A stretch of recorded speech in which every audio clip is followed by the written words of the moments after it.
তুই হাসছিস? হাসবো না তো কি করবো? একটা মেয়ের জন্য তুই এত কিছু করে ফেললি। তোর এসব আর কি মনে হতে পারে, কিন্তু ওকে আমি সত্যি ভালোবাসতাম।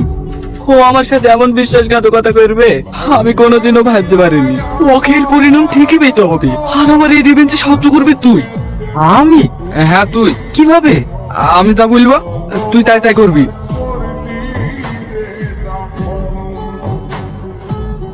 হাই, তুই কলেজে নতুন নাকি?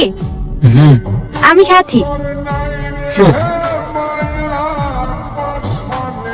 তোকে ইগনোর করে চলে গেল।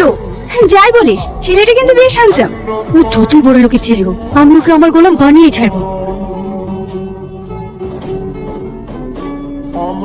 আমাকে একটু লিফট দিন না। কোথায় যাবে? এই সামনে। ঠিক আছে, আসুন। আপনাকে তো আগে কখনো এখানে দেখিনি। আপনার বাড়ি কোথায়?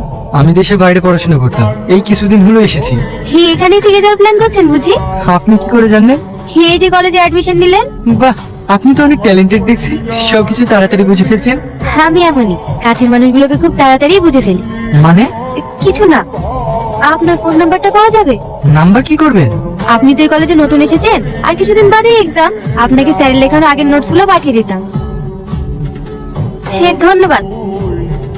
আর হ্যাঁ, আপনার নামটা তো জানা হলো না। আমার নাম রিয়াজ। হ্যালো, হে, কি করছেন? হঠাৎ কল দিলেন যে? হ্যাঁ, একা একা লাগছিল তো, তাই ভাবলাম আপনাকে একটু ডিস্টার্ব করি। কল দিয়েছেন ঠিক আছে, কিন্তু আমি ডিস্টার্ব হই না। কেন? আমিও তো একা, কেউ কল দিলে আমার ভালোই লাগে। আচ্ছা, তাহলে তো আমি আপনাকে কল দিতেই পারি। অফকোর্স।